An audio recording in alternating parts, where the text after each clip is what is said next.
Welcome into Still Poddable, recording live in Dallas from the Grassy Knoll. We are here on the CLNS YouTube page, and we are brought to you by Prize Picks and Game Time.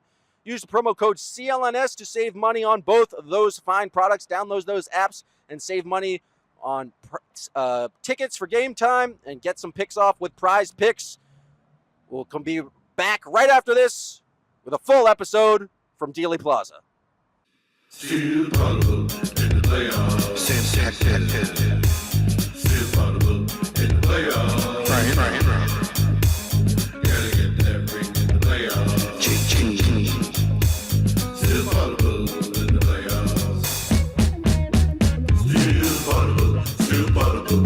The Boston Celtics still Poddable. Banner 18.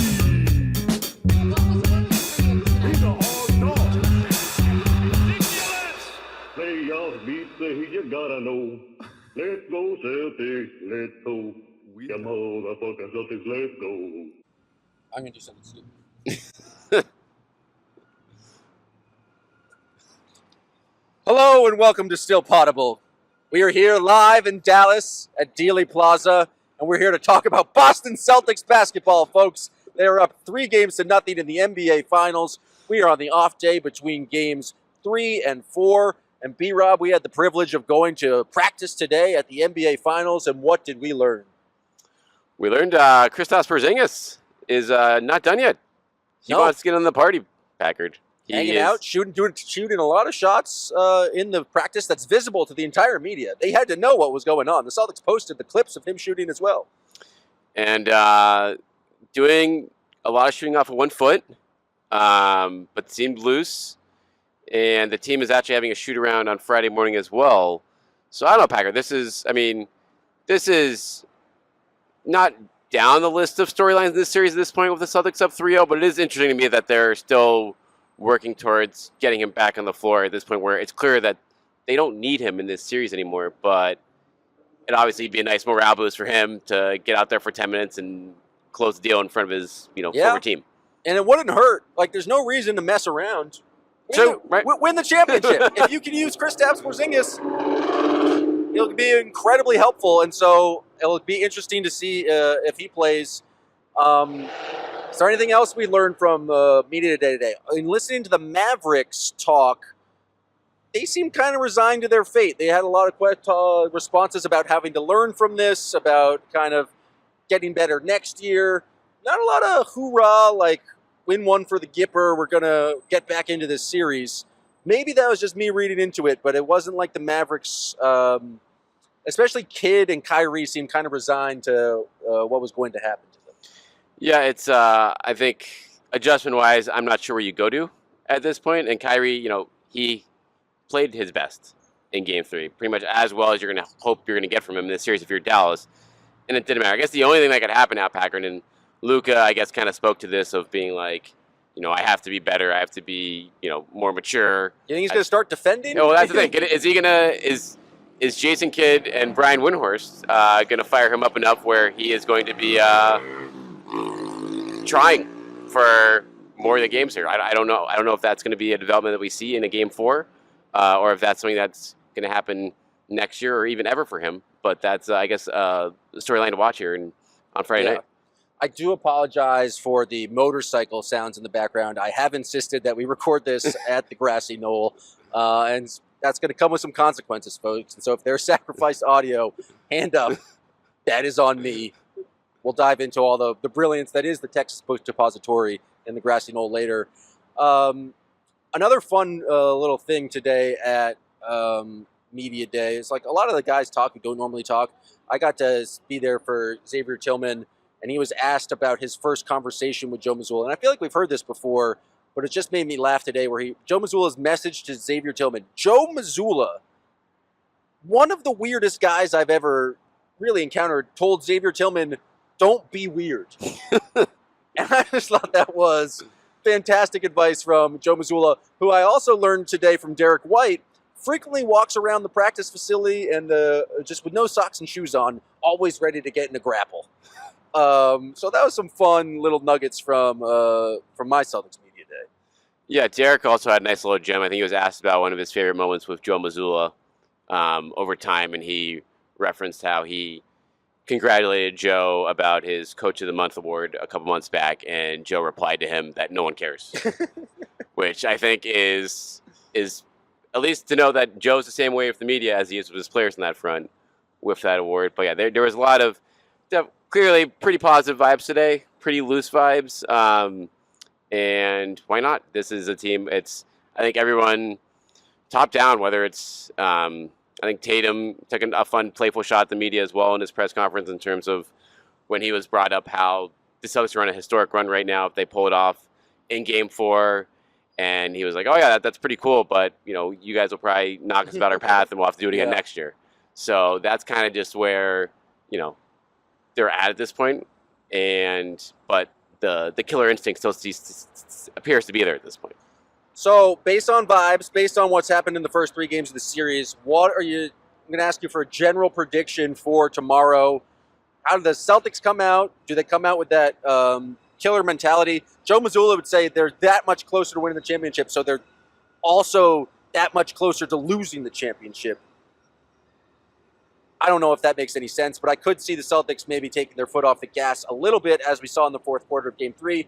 I could also see the Mavericks, mainly Luka Dončić, who's clearly, I'm not making excuses, but I don't think he's in full health right now. And maybe he takes the path of just not giving up because you're down 3-0 and no one's ever come back. Kyrie Irving's certainly capable of doing that. What are your thoughts about how both teams come out in Game 4? Yeah, I think we're going to get one last push from the Mavericks early in the game, and I think a big part of Game 3 is the fact that the Celtics took that punch and then erased that big lead by the end of the first quarter. Yeah. And so the crowd will probably be into it, but at the same time, ticket prices have come down. I wonder how many, if a bunch of Celtics fans try to nab a lot of those tickets, and then the atmosphere in the American Airlines Center is just not one that is still going to be, giving that Dallas any kind of a boost. Yeah, but the in-game narrator will beg the fans to cheer. The rim mics will be loud and obnoxious. There will be a weird Mavericks horse leading a laser light show. I didn't mention this on last night's podcast. Yeah, leftover junk. But the guitar anthem was pretty fucking rad. That was nice. I did like that. They had nice red, white, and blue lights going on. And I believe the name of the guitarist was the Guitar Slayer, which I thought was pretty cool. And he played the lineup intros too, right? Yeah, for the Mavericks? He was on the guitar, standing on the playing guitar stuff the entire time. I did think that was pretty cool, so shout out to him.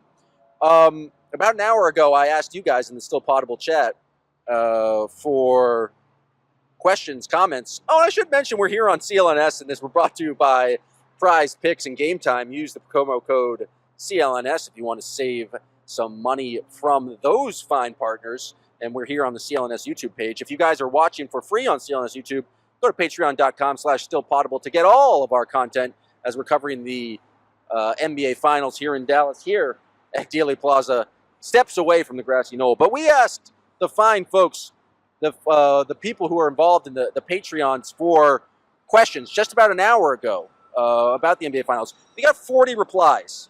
Now, that might be an impressive amount, and I have to say, 20 of those replies come from legend Josue P. So we got 21 replies, which I still think is impressive. How many questions do we give Josh B? Do we have the filter for Josh here? I'm going to try and do my best to filter them out. Some of them are just personal ad hominem attacks against perceived enemies. Me being one of them. So we'll start with those. Dave Dufour, what are you doing? No. Yeah, let's go. Let's maybe save. Let's go start with non-Josh B, and then we'll get to the Josh B section of the podcast. Yeah. Scrolling. This one's just from Joe. Don't you hate pants? In the Dallas Heat? Yes, I do. Thank you for the Simpsons reference. Do you remember that ESPN, this is from Ari, ESPN left Derek White off the top 100 players? Yeah, feels like an oversight. Where does he fall next year in that list? I guess I'm more intrigued by that now after this season. I think he top 70, top 60? I would say definitely top 50. Do you think they have 5 players in the top 50? Yes. I would. Where does Kristaps Porzingis fall? I mean, I honestly, Maybe Porzingis is the guy that's not in the top. I would put White ahead of Porzingis in terms of just based on durability and defense at this point. The numbers obviously are what they are, but it's for Derek White to go into a contract year right now after coming off of this season, like he is going to be earning himself a mighty fine payday, whether it's from the Celtics or someone else. But as far as his standing in the league, I think he's just like spring rocketed himself to a place where he's not just like a starter now. He's like one of the better role player starters in the league at this point. And what a luxury to have him as a fourth or possibly fifth option for this team. It's pretty wild that I've just been thinking about like the team building. They were able to get him for Romeo Langford and a first round pick and a pick swap. That top one protected. Don't top forget. one protected. So I couldn't give the unprotected one. But that's just an absolutely wild underpay for Derek White, who's been instrumental in this team. Kudos to Brad Stevens, who I think Bob Myers, I heard today, suggested that he was the true MVP, Finals MVP, which is classic GM speak. That's absolutely ridiculous. Prize Picks is America's #1 fantasy sports app with more than 5 million members. It is the most fun and exciting way to get in on the action while you watch your favorite sports and players. You just pick more or less on 2 or more players' stats for a shot up to win 100 times your cash. With Prize Picks, you can turn $10 into $1,000 in a single game watching your favorite sports this summer.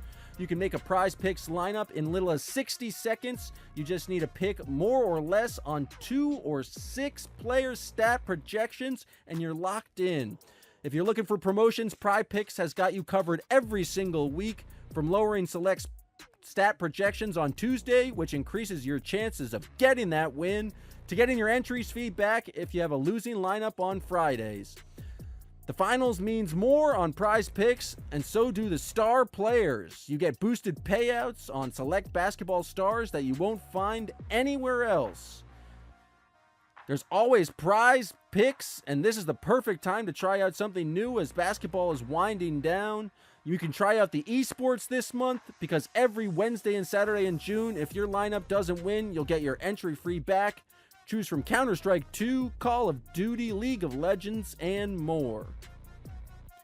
I made my first $10 deposit and received an instant $10 bonus, so if you have the skills, you can play for a shot at turning your $10 into $1,000. Prize Picks is available in more than 30 states across the country, including California, Texas, and Georgia.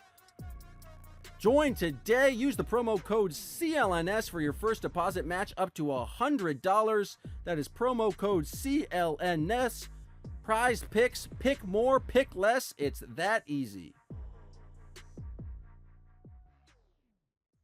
Here's a good question from a few years ago. If you could draft a whole new NBA team, would you draft Giannis or Brad Stevens? Whoa. Didn't Chris Mannix? That's right. That was one. I would probably still go with Giannis. Probably Giannis, but it's getting closer. It's getting close. Like Brad is making up some ground with this construction. This question's from Joe. If Joe were to throw a new wrinkle in for Game 4, what do you think it might be? Zone. 24 minutes of zone to open the first half. I don't know. It feels like, why change anything that's working? They've just been able to stay in their base defense and guard Luka and Kyrie one-on-one for this entire series. And if it ain't broke, don't fix it. You got like them being pretty efficient, not really efficient, being decent volume scorers in Game 3, and the Celtics were still able to withstand that, and I just don't see the need for any sort of wrinkle. The wrinkle might be just bringing Kristaps back.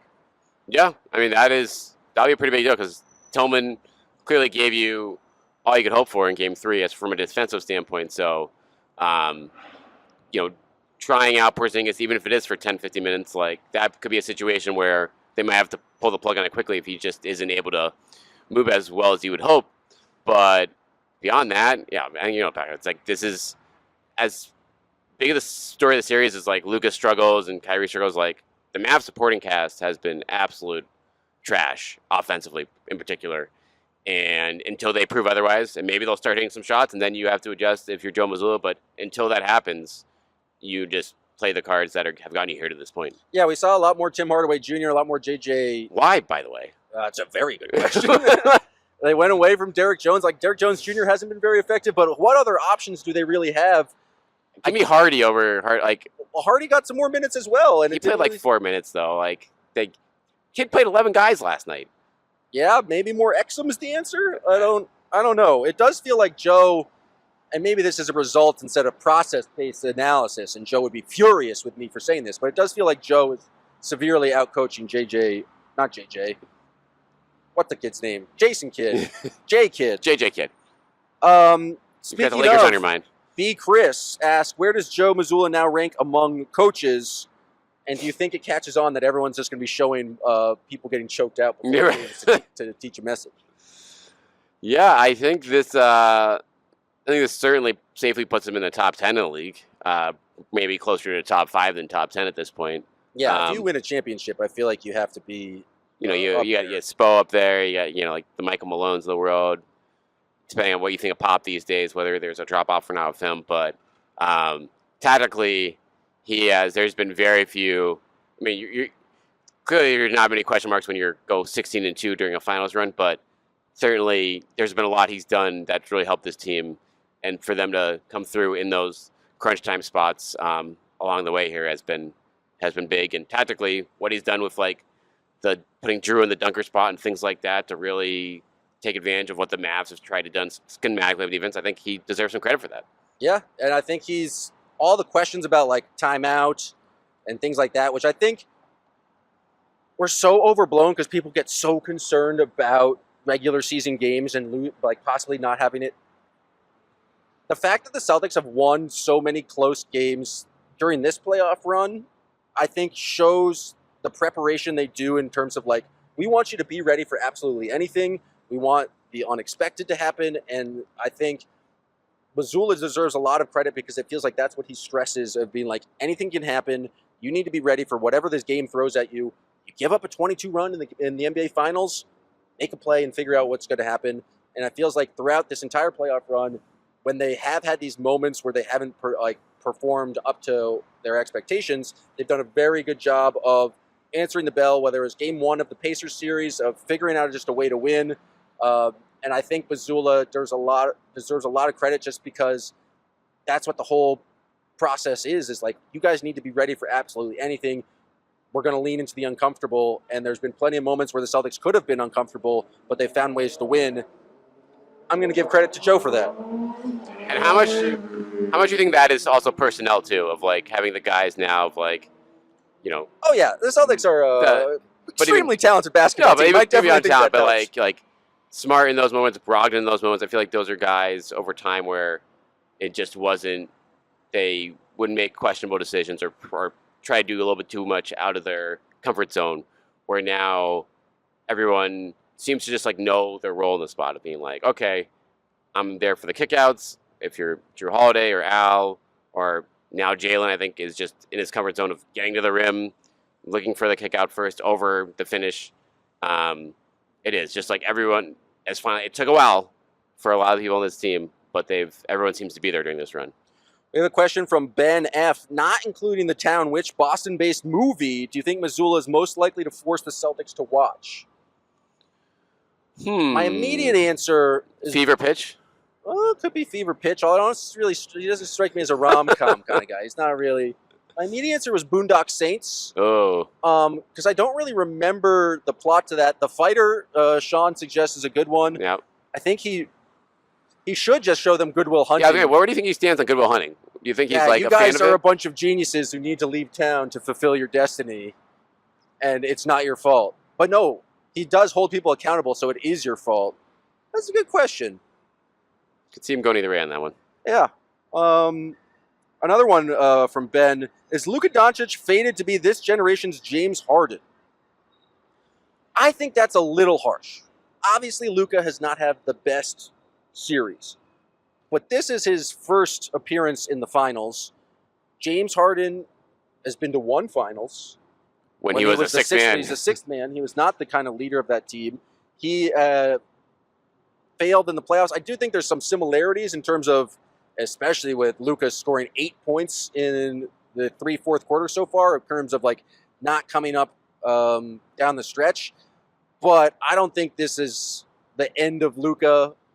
I think he's certainly more likely to come back. I think he's too talented of a player.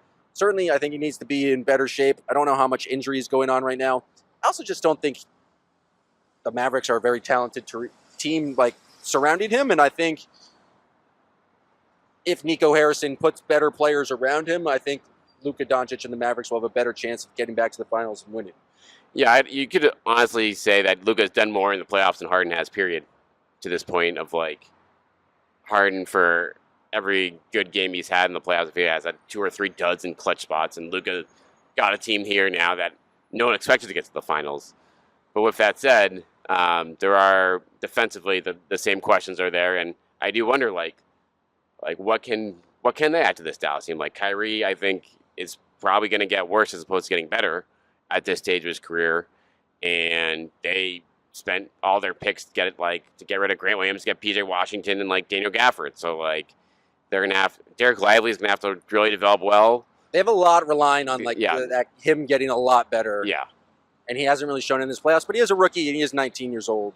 So I think it's going to be interesting. But I don't think we can fully slander Luka as much as chat and the person who asked that question is wanting us to slander Luka at this point. It's a fair question though. It's one to keep an eye on for the long term.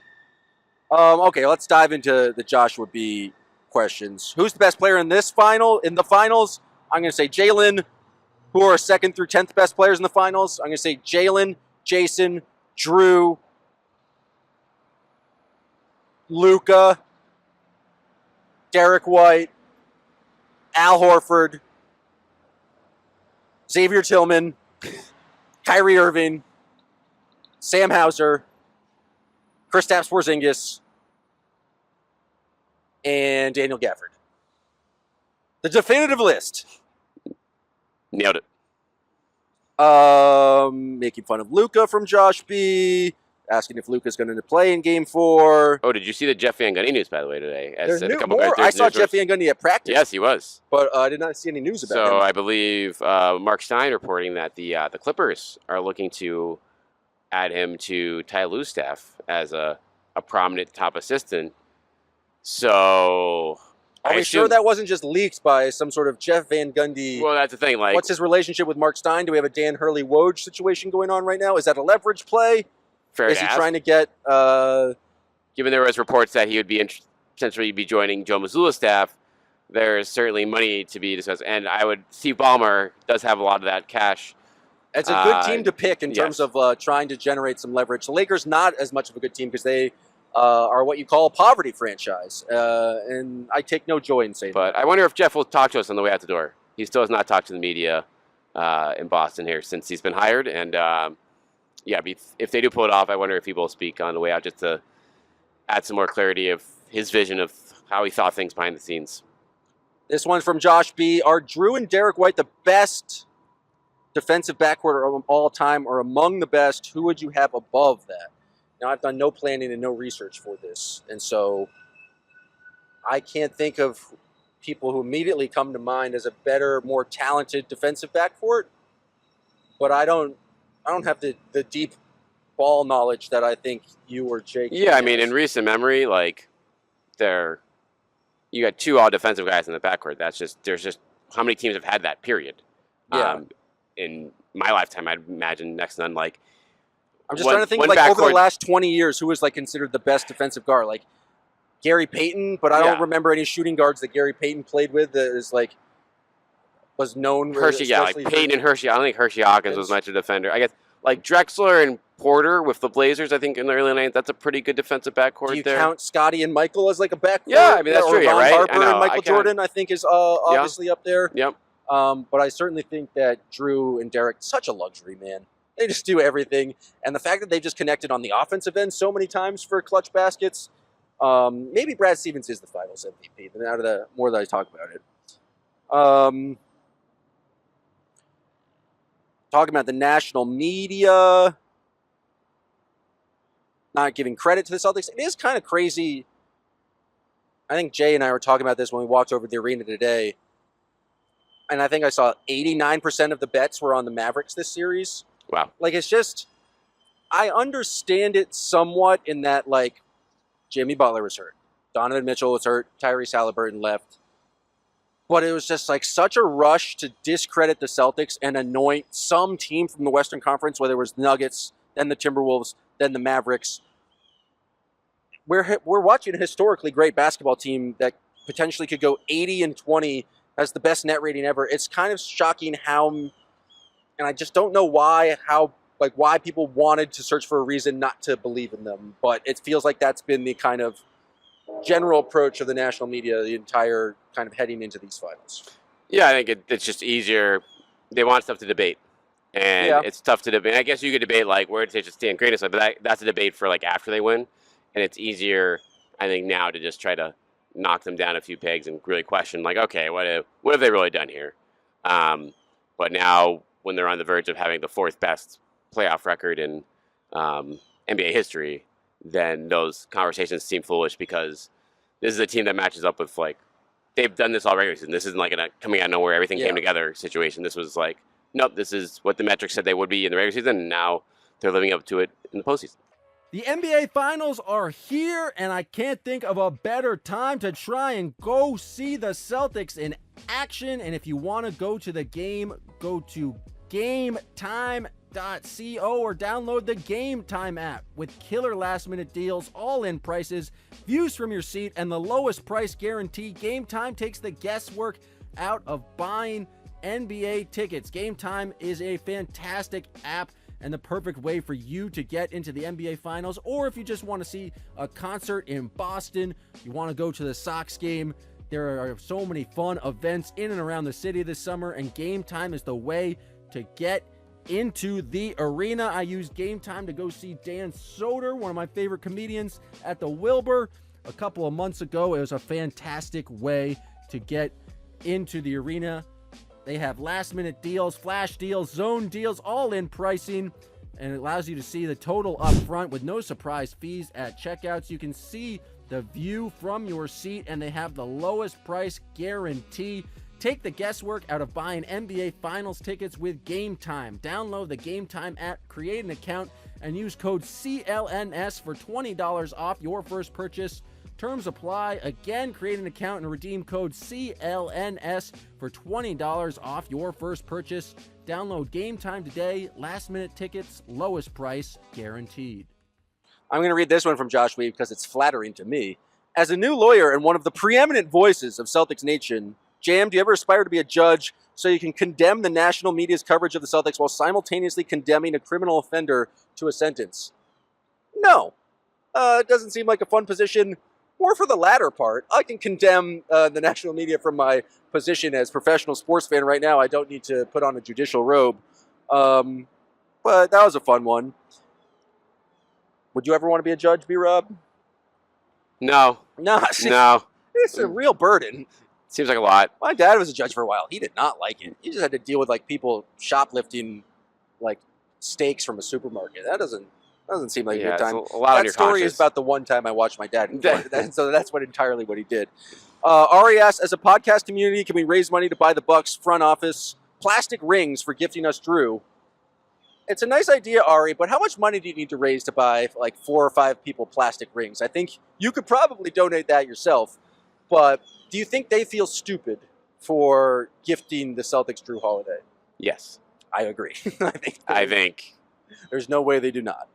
And I don't know if you're the Bucks now. I don't know how you take down, like, you don't have anything else way to add to your team now. You're relying on Lillard and Bill, like all those guys, just not to age to the point where the fall off is too much to match this group. I don't know. I guess we never saw these teams go head to head at full strength, but at the same time, like, when is that going to happen now for the Bucks, given what the track record of those injuries now?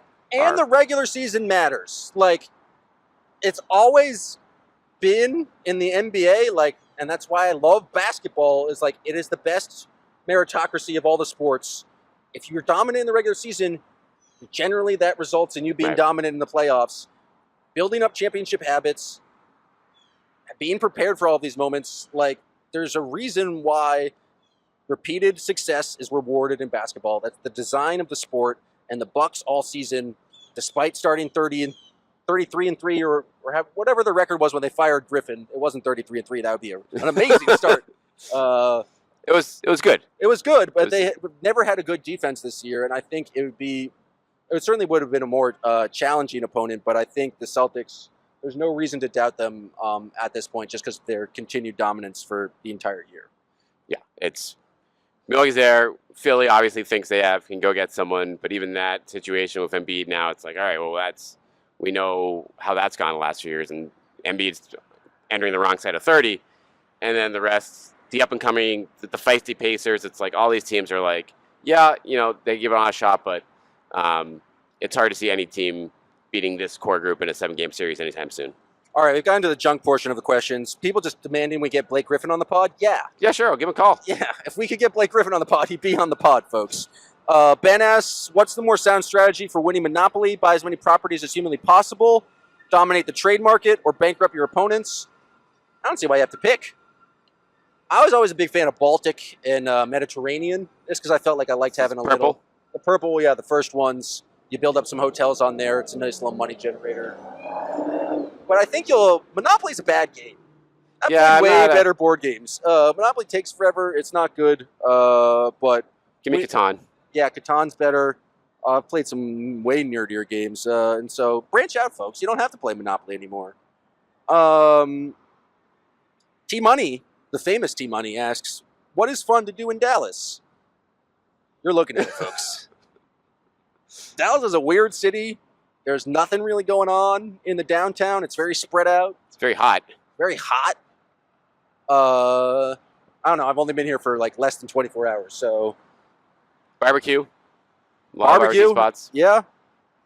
I do hate pants. And Jeff asked, is Luka responsible for JFK? Did you guys investigate? That's why we're here, Jeff. November 23rd, 1963. Presidential motorcade starts down on Elm Street, right about here. Well, it didn't start there. It started at the airport. JFK is doing his Texas tour, trying to, reassure things up before the 1964 election. Who's in the 6th floor of the Texas Book Depository up there? But Lee Harvey Oswald. Now, he brought in a large, what looked to be a gun. We don't know if it was a gun. There's still questions there. But it was a large newspaper covering. And so the motorcade turns on to here. I forget the name of this road. I think it's still Elm Street. Shots ring out. Boom, right there. X. Albert Zapruder is standing on the grassy knoll right behind us, filming this on his 8mm camera. 26 seconds of footage. The only person to get the entire document on film. And now, B-Rob, you're not, and Sean, I'm clearly way much more of a JFK conspiracy nerd. As soon as I got to Dallas, it's like, we got to go to Dealey Plaza. And everyone else is like, yeah, no, I just think it's kind of a road. This is where it all went down, folks. My first reaction into being in Dealey Plaza is that from the book depository to here, kind of an easy shot. I thought, I was made to believe that there's no way the man could pull it off. I think it's possible. But we're not going to be able to get this in camera. There is an industrial train line right there that is in clear distance of where the second shots rang out, about 20 feet that way. And that is where the fatal shot was shot by some member of the CIA. My theory is that Lee Harvey Oswald was a patsy and that the CIA, the anti-Castro Cubans, and the mafia conspired together to take out Kennedy, and they put Lee Harvey Oswald in kind of a sleeper agent. Now I'm rambling. Now I'm getting a little bit excited. But why was Lee Harvey Oswald allowed to defect to Russia and then so give up his American citizenship, right? This is the middle of the Cold War. The Bay of Pigs just happened. We just had 10 days in October in the Cuban Missile Crisis, and we're just letting a Russian sympathizer come back, and the CIA and everyone just lets him come back and then starts giving him jobs and has all sorts of contacts with him here in Dallas. Doesn't make any goddamn sense, B-Rob. You might have to start a podcast about this. Oh, if only there was a podcast about the JFK assassination. I do think we are the first podcast to be recorded at Dealey Plaza about the Boston Celtics. I do think we're pioneers in that regard. I enjoy seeing how geeked up you are about this, though. This is I didn't this realize is like a little how bit much of of a like a Super giant Bowl for fucking you. nerd I was about this. I feel bad because I'm not getting all the facts correct, and so, but yeah, here we are, grassy knoll. I think it's kind of unlikely that because one of the main theories is that the second shooter was hanging out here on the grassy knoll.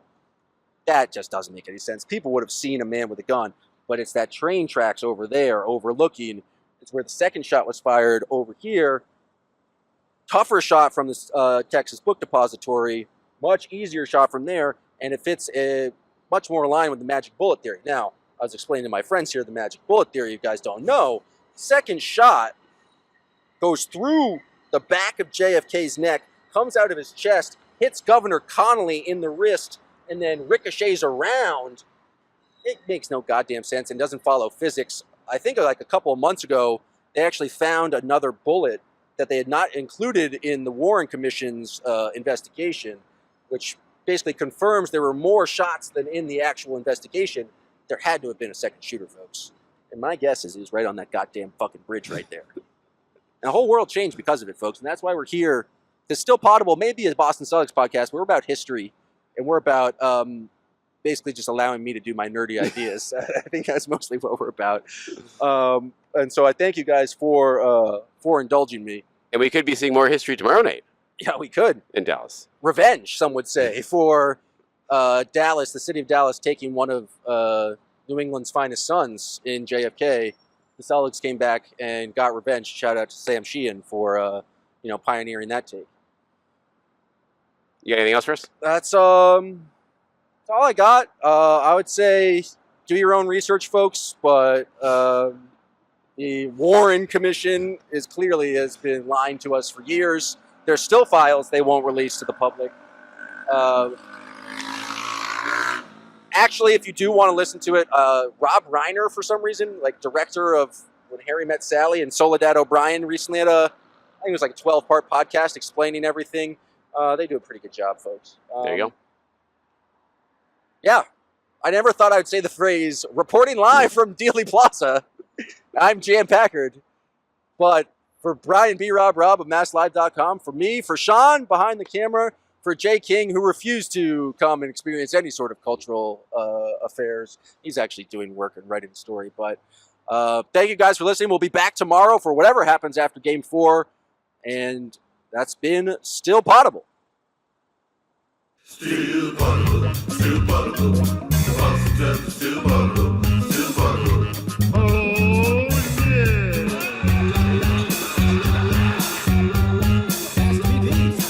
Slow down from eating and drinking and all that wild stuff.